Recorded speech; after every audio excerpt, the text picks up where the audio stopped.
Petty Officer Hiroshi Matsuda's hands wouldn't stop shaking. He stood in the mess deck of USS Melvin, holding a metal tray that made absolutely no sense. 12 hours ago, he'd been floating in the Pacific Ocean, swallowing salt water, waiting to die. 6 hours ago, American sailors had hauled him out like a caught fish, and he'd squeezed his eyes shut, bracing for the bullet to his head. It never came. Instead, a corpsman with sunburned arms had cut away his burned uniform. Gentle fingers gentle had cleaned his wounds. Someone injected something into his arm that made the screaming pain in his shoulder fade to a dull throb. Morphine. The Americans were using morphine on an enemy prisoner. His own ship's medical officer had been rationing aspirin. They'd given him dry clothes, American dungarees, and a white t-shirt, softer than anything he'd worn in 3 years of Imperial Navy service. Then a sailor, just an enlisted man, not even an officer, had gestured toward a doorway and said something in English. The meaning was clear enough. Food. Now Matsuda stared at what they'd placed in front of him. A hamburger. Thick, hand-formed, with melted cheese sliding down the sides. The meat alone weighed more than his entire daily rice ration for the past month. French fries, golden and glistening with salt. A slice of apple pie with vanilla ice cream already melting into the crust. A glass bottle of cold milk, condensation running down the sides. This was more food than his entire destroyer crew had shared in a week. The sailor behind the serving line, irritated at the holdup, pointed at another tray. "You want seconds?" Seconds. They were offering him seconds. Matsuda had spent 23 months at the Yokosuka Naval Academy. They'd taught him how to commit suicide with honor, how to resist interrogation under torture, how to maintain dignity, even while dying of starvation in enemy captivity. Not one instructor had prepared him for this. The training films had been specific. Americans were barbarians. They tortured prisoners for information, then executed them. They were spiritually weak, materially wasteful, racially inferior. Japan would win through superior discipline and warrior spirit Bushido, even though American factories could produce more ships and planes. Matsuda had believed every word. 2 days ago, USS destroyer Heermann had blown his ship into fragments in under 2 minutes. He'd tried to drown himself twice while floating in the wreckage. His body had refused to cooperate. Now, an American was annoyed that he wasn't taking more food. The first bite would haunt Hiroshi Matsuda for 60 years, not because it tasted bad, because it tasted like everything his instructors had told him was a lie. Every man pulled from the Pacific in the summer of 1944 carried the same manual in his head. Field Service Code for the Imperial Japanese Army and Navy. Article 8. Do not suffer the shame of capture alive. Article 9 was even clearer. Death before dishonor. Captivity equals eternal disgrace to you, your family, and your ancestors for 7 generations. But the manual had gone further. It prepared them for what Americans would do to prisoners. Matsuda remembered the briefings. Americans tortured captives with electric shocks and waterboarding. They mutilated bodies for sport. They were soft, decadent people who'd grown weak from too much comfort and luxury.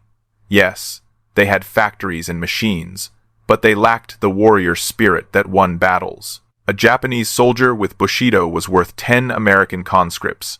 The propaganda officer had shown films, Americans dancing with women in nightclubs, fat civilians eating in restaurants, cities lit up at night, wasting electricity. This is what we're fighting, the officer had said. They cannot endure true hardship. When the war reaches their homeland, they will crumble. Matsuda had believed it. Why wouldn't he?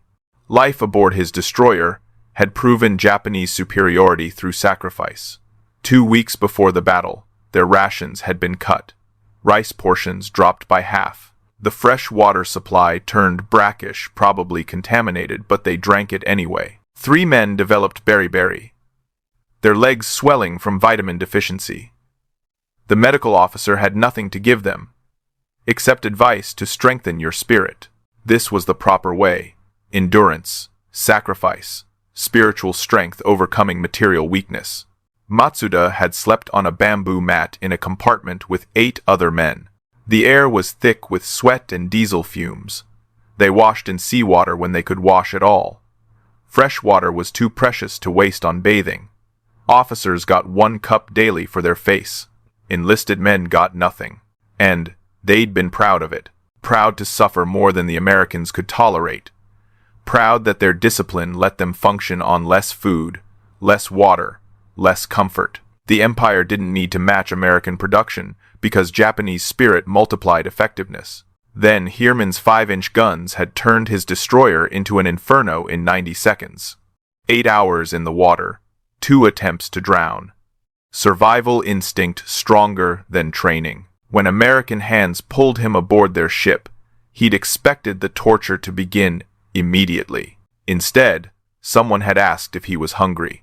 The question had made no sense. Nothing that happened next would make sense either. The mess line moved fast. Matsuda watched American sailors, all enlisted men, nobody special, flowing through with the kind of casual efficiency that came from doing something 1,000 times. They joked with the cooks. They complained about the menu. They selected what they wanted. Selected. There were choices. Burger or meatloaf? The cook asked, looking at Matsuda. Matsuda stared. The cook repeated the question, then shrugged and put both on his tray. The hamburger patty alone was real beef, not the mysterious gray substitute protein his destroyer had received twice in the last month. This was actual beef, hand-formed, cooked fresh, still sizzling. The cook added French fries.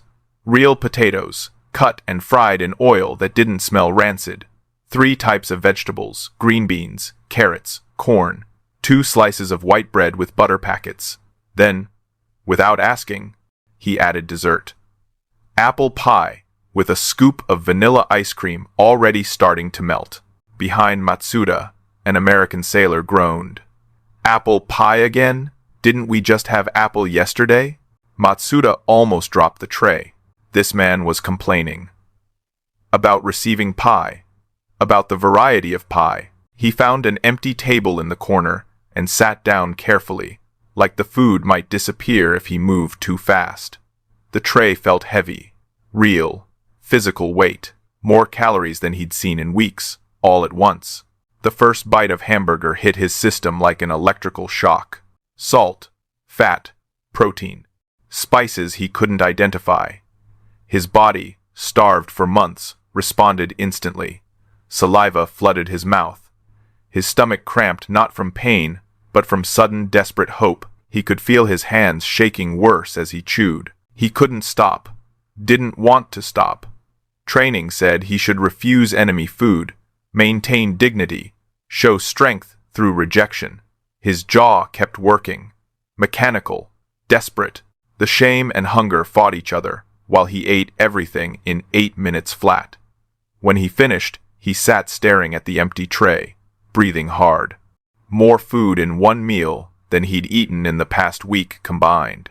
Movement across from him. Matsuda tensed. An American sailor dropped into the opposite chair, not guarding him, just sitting down like this was normal. Like eating with enemy prisoners was something you did on a Tuesday. Pretty good, huh? The sailor said in English. His tone was conversational, friendly. Not like Mom's cooking, but the ship's cooks do all right. He slid something across the table, a Hershey bar, brown wrapper with silver letters. Here, welcome aboard. Then he stood up and walked away. Didn't wait for a thank you. Didn't demand anything. Just gave an enemy prisoner chocolate and left. Matsuda stared at the candy bar for a full minute. This was a gift. From an enemy. Given casually, like it cost nothing. Like feeding prisoners, chocolate was standard operating procedure, as normal as morning formation. His fingers trembled as he unwrapped it. The chocolate was slightly melted from being in the sailor's pocket. He broke off one square, put it in his mouth. Sweetness exploded across his tongue. Pure sugar. He hadn't tasted real chocolate in 5 months, maybe longer. Matsuda looked around the mess deck. 40 sailors eating, talking, laughing. Food being served continuously. The crew ate in shifts, but the kitchen never stopped. No rationing. No officers monitoring portions. No one going hungry. This was their normal. Their everyday reality. His destroyer's entire monthly food supply wouldn't feed this crew for 3 days. The first crack appeared in the foundation of everything he'd been taught. Small, hairline thin, but growing. After the meal, they assigned him a bunk in the medical bay. Not a cell. Not a brig.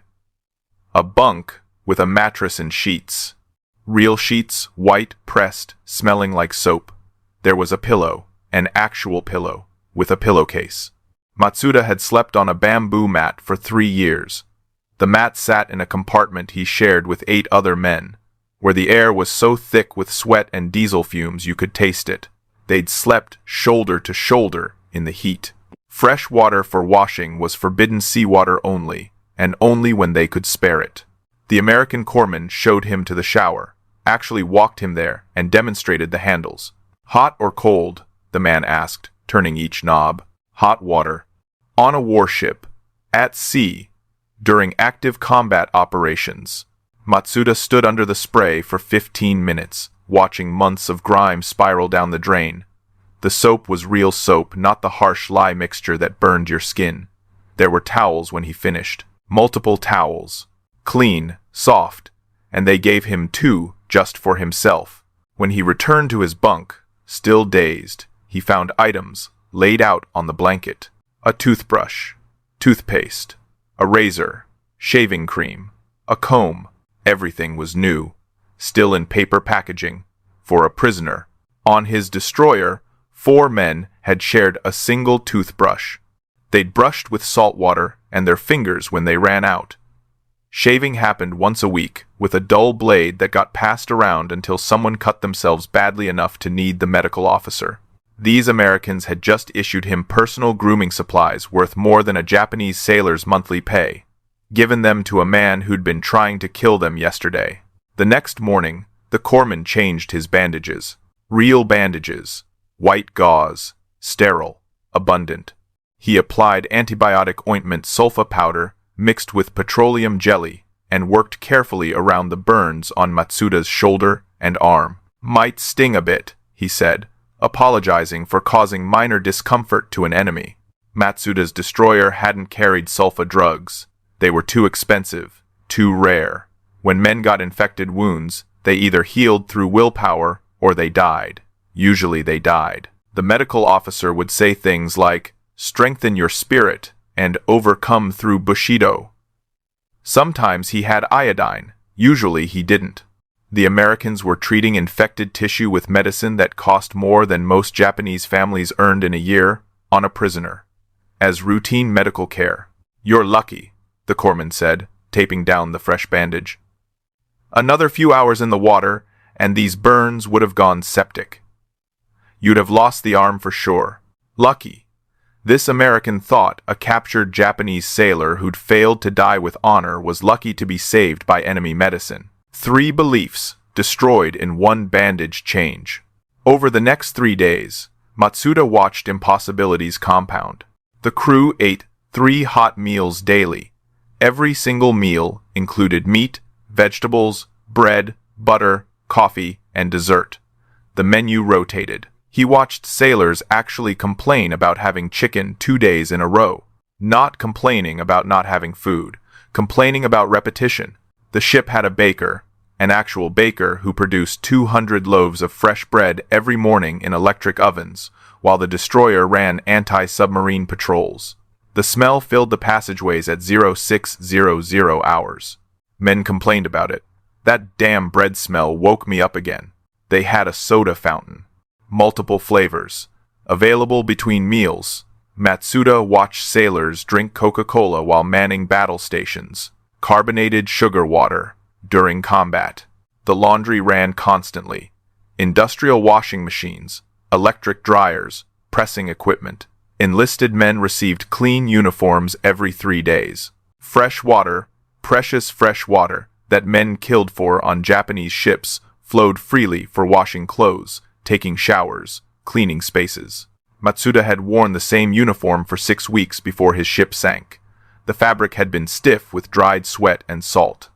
Off-duty sailors played cards in the berthing area, read magazines that were only weeks old, wrote letters home, and the Americans had promised mail delivery even in combat zones. There was a ship's library with books, a movie projector that showed films twice a week. His destroyer had a small shrine room where men could meditate and pray for victory. American destroyers had soda fountains serving milkshakes. Every observation was another hammer blow against the foundation. The propaganda had called Americans weak, soft, undisciplined. But Matsuda was watching the most efficient military operation he'd ever seen. Everything was mechanized, systematized, abundant. These men fought better because they were well-fed, clean, and comfortable, not despite it. The spiritual strength of Bushido couldn't compete with industrial logistics, and somewhere deep in his chest, a terrible understanding was growing. Japan had already lost this war. They'd lost it before the first shot was fired. They just hadn't known it yet. On the fourth day, USS Melvin met up with the carrier group for refueling. Matsuda watched from the medical bay porthole. What he saw would stay with him until the day he died. 3 supply ships approached simultaneously. One came alongside the port side, massive fuel hoses already being prepared. Another positioned itself to starboard for ammunition transfer. A third moved into position astern, high lines being rigged for provisions. It was choreographed. Precise. No shouting. No confusion. These men had done this so many times, it was muscle memory. The transfer operation lasted 2 hours. Matsuda couldn't look away. Crate after crate swung across on the high lines. Refrigerated containers marked "Fresh meat keep frozen." Wooden boxes stenciled with "Vegetables." Nets full of individual items, heads of lettuce, sacks of potatoes, bags of onions, crates of tomatoes, real vegetables, fresh. Then came the fruit. Apples. Oranges. Bananas, still slightly green. Fruit. On a warship, in the middle of the Pacific Ocean, mail bags came across by the dozen. Thousands of letters for the crew, packages wrapped in brown paper, personal items from home sent halfway across the world to sailors on a destroyer. Boxes marked "candy" in black letters. Not one box, not 5, dozens. Entire boxes of luxury goods being treated as standard supplies. Cartons of cigarettes. Different brands, men got choices even in their tobacco. 500 loaves of fresh-baked bread from the supply ship's bakery, because apparently supply ships had bakeries. Then, the ice cream. Insulated containers being transferred with care. Frozen dessert being maintained during combat operations in the tropical Pacific. Ice cream required constant refrigeration, careful storage, dedicated equipment. The Americans had all of it. At sea. During war. The executive officer came through on his daily inspection. He saw Matsuda at the porthole and stopped. "Impressive, isn't it?" The officer's voice was casual, conversational. This happens every 7 to 10 days. He wasn't boasting, just stating facts. Operational reality. The officer looked out at the supply ships. "Where I come from, my dad runs a grocery store in Kansas. Little town, maybe 3,000 people. You know what? He sells more food in a week than this whole ship uses in a month." The officer smiled. "That's America. We grow so much food, the government pays farmers not to grow more. Too much production. Can you imagine? Paying people to produce less because we can't use it all fast enough." He moved on, continuing his inspection tour, completely unaware that he'd just detonated Matsuda's entire understanding of the war. Matsuda stayed at that porthole for 3 more hours. His carrier division, 6 ships, thousands of men had received one major resupply in the past 4 months. Partial shipment, half the requested supplies, priority items only. These Americans were receiving full resupply every 7 to 10 days. More supplies in one afternoon than Matsuda's entire battle group had seen since March. The mathematics were simple, brutal, undeniable. Japan was fighting a supply crisis as a second enemy, almost as dangerous as the Americans themselves. The U.S. Navy had eliminated supply shortages as an operational concept. They'd solved logistics so thoroughly that sailors complained about menu repetition. Bushido couldn't fight this. Spiritual strength couldn't overcome a 10-to-1 supply advantage. Divine wind couldn't compete with supply chain management. The war was already over. Japan had lost before the first carrier left port, before the first Zero took off, before the first shot was fired at Pearl Harbor. They'd just been too indoctrinated to see it. The statistics told a story that couldn't be argued with. Daily caloric intake. U.S. Navy sailors consumed 4,200 calories per man, every day, without exception. Japanese destroyer crews got 1,600 calories when supplies were available. In practice, they usually got closer to 1,200. Freshwater production. USS Melvin produced 8,000 gallons of fresh water daily from its evaporators. Matsuda's destroyer had produced 200 gallons of brackish water for 240 men. Medical supplies. American destroyers carried full surgical capability. Morphine, sulfa drugs, penicillin, antibiotics, vitamins, blood plasma. Japanese destroyers carried bandages, aspirin when available, iodine if they were lucky, and prayer. Resupply frequency. U.S. Navy ships were resupplied every 7 to 10 days, with complete replacement of all consumables. Imperial Navy ships waited 60 to 90 days for partial shipments that were often diverted to higher priority vessels. Living conditions. American enlisted men slept in individual bunks with mattresses. They took hot showers daily. They received clean uniforms twice weekly. Japanese enlisted men slept on shared bamboo mats, washed in seawater when permitted, and wore the same uniform until it rotted off their bodies. Food variety. U.S. Navy menus rotated through 15 to 20 different items weekly, fresh meat daily, vegetables, dairy products, desserts. Japanese naval rations were rice, pickled vegetables, and dried fish when available. Fresh protein was rare enough to be memorable. Mail and morale. American sailors received mail weekly, even in combat zones. Libraries on every ship, movies twice a week. Organized recreation. Japanese sailors might get one letter every 60 to 90 days if they were close enough to supply lines. Morale consisted of meditation and spiritual lectures. The numbers documented what Matsuda had lived through. This wasn't a war between two nations. It was a war between two different centuries. Industrial modernity versus feudal mythology. One side starved its sailors to build spiritual strength. The other side fed its sailors to maintain combat effectiveness. Both strategies reflected their core values. Japan maximized sacrifice to prove worthiness. America minimized sacrifice to maximize capability. The mathematics didn't care about courage or honor or Bushido. Logistics determined outcomes. A starving pilot couldn't fly as well as a well-fed one, no matter how strong his spirit. The numbers had been telling this story since 1941. Japan had simply refused to listen. USS Melvin transferred Matsuda to a prisoner of war camp in Hawaii 2 weeks later. The camp had baseball diamonds, a library with books in Japanese and English, workshop classes teaching carpentry and metalwork, hot meals 3 times daily that exceeded what Japanese officers ate back home. Other prisoners arrived every week, pulled from sunken ships, fished out of crashed planes, captured on bypassed islands. Each one went through the same process Matsuda had experienced, the same shock, the same impossible abundance, the same quiet dismantling of everything they'd been taught about American weakness and Japanese superiority. At night in the barracks, men whispered to each other. Not about escape plans, nobody wanted to escape. They shared observations, compared notes, calculated the differences between what they'd been promised and what they'd discovered. The mathematics of defeat, written in calories and kindness. Hiroshi Matsuda returned to Japan in October 1946, 14 months after the surrender. He found his family alive in Yokohama, living in a city that American firebombing had erased.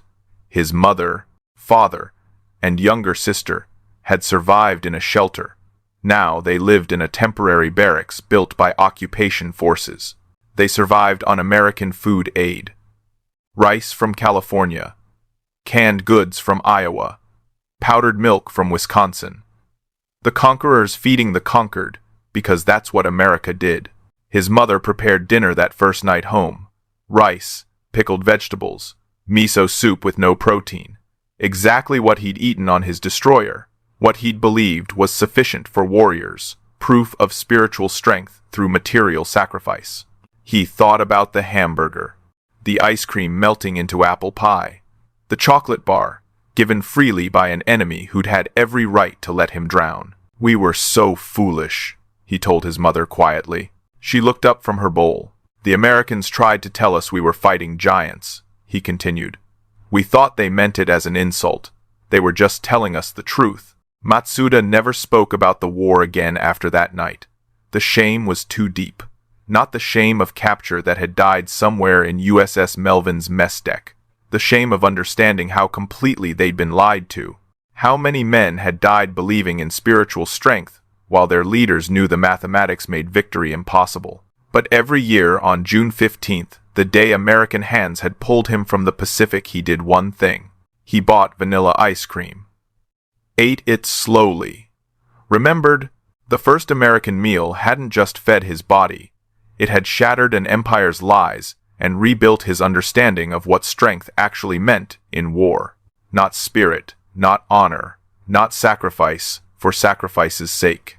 Logistics, industrial capacity, and the casual kindness of feeding your enemies better than they'd ever fed themselves. Thousands of Japanese prisoners had experienced the same revelation Matsuda did. After the surrender, they returned home as unwitting ambassadors of a truth their government had hidden. They told their families, their neighbors, their communities, stories about ships where enlisted men complained about having too many choices, where ice cream was so routine it wasn't even special, where enemies received medical care that Japanese soldiers never got, where the abundance was so extreme that men threw away food. These testimonies spread through Japan more effectively than any occupation propaganda could, because they came from warriors who'd believed in Bushido, who'd been willing to die for the emperor, who'd actually experienced both systems, and could compare them directly. The ice cream machines on American warships had accomplished something bombs never could. They'd destroyed the mythology that spirit could overcome material reality. That sacrifice proved superiority. That Japan's way was the right way. One meal at a time. The truth had spread. America hadn't won through cruelty or superior tactics or better weapons, though they had those too. America had won because they'd solved the fundamental problem of war, keeping human beings alive, healthy, and functional while asking them to fight. They'd industrialized care, systematized abundance, made logistics as much a weapon as any gun, and in doing so, they'd revealed what real strength looked like. It looked like ice cream on a warship, hot showers during combat, mail delivery in war zones, medicine for enemies. It looked like a nation so wealthy it had to pay farmers not to grow food. Matsuda understood, sitting in his rebuilt home in 1950, eating his annual ice cream, that the war had never been close. The outcome had been determined by railroad capacity and agricultural surplus and factory production years before Pearl Harbor. Japan had fought with courage, with honor, with genuine belief in their cause, but they'd fought mathematics with mythology. And mathematics always wins. The ice cream melted on his tongue, sweet and cold, a yearly reminder of the moment everything changed. The moment he'd held an impossible tray and taken the first bite of truth.